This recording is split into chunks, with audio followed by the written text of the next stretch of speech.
So I am on the characters tab, and I want to go ahead and add a character. Now I could just add a character by clicking on the plus sign, and that's going to give me a basic character sheet that I can fill out. It has your name, it has a short description, lets me categorize main, supporting, other, and I can add notes.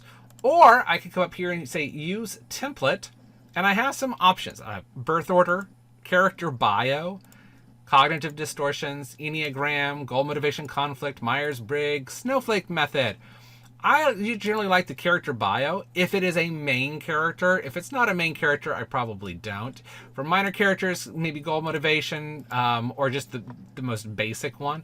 Again, the snowflake one is also pretty good because, again, it kind of has your story goal, has their ambition, their values, age, height, weight, ethnic heritage, color, and some of the more basic things that you would actually want. You do get some of those same things over here in the character bio. So I'm going to go ahead and choose character bio. And this is going to be for my very first character. And so I know based on the cover that I have that I have an Asian male who's going to be my farmer character. And I've decided I think he is South Korean. So I went and started looking through. And I like this one right here. I just use a baby name database.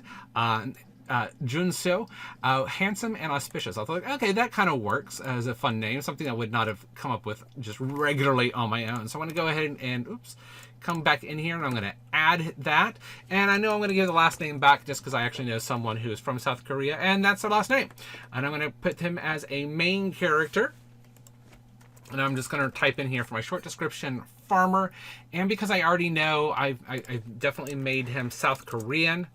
So I'm going to put that in there, and the rest of the stuff is stuff that I can go back through and add at some point. Now, what I also love doing, this is one of the things I love about Plottr, is I can choose an image. So I'm going to come back in here, and I'm going to choose the file, and I've actually gone through and I found the photos that were associated with the cover that my artist did, and I'm just going to choose that first one right there, and you know, there we go. It's going to put that in there for me.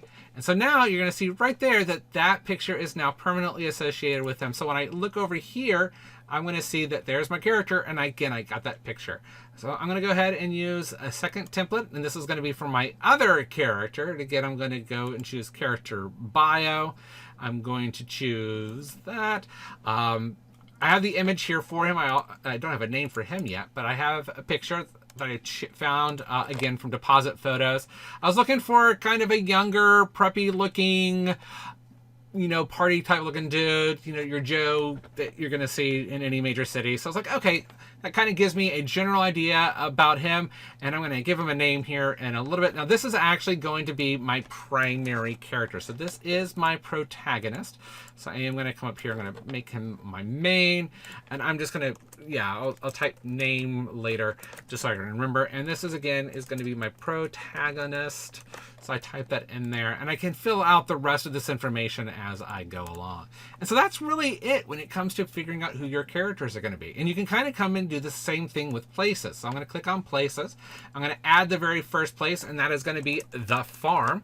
And I'm going to choose the image. I already found an image for that. That's the image of the actual, as you can see here, it's that farm that's used in the background. So I'm going to choose that. So there we have the farm, and I'm going to save that. Again, I'm going to make sure I save this so that everything is there. So now I have my characters. I have my two parent characters. I got my farm. So I can come back over here to my timeline. And let's say I'm going to go into my opening hook. I can now add my characters. So I'm going to add name later. And obviously I don't want him to be at the farm just yet. But I can actually put all the characters, which is going to be very useful because it allows me to like sort by them later. I can like check and see which ones are there. I can filter. Let's say I'm going to filter by name later. And right now you can see that only one person is named later. And so I can undo that, and it'll show only all the other ones. So it really is kind of a nice thing. And once I've gone through and started filling more of this out, we'll come back and look at that filtering function.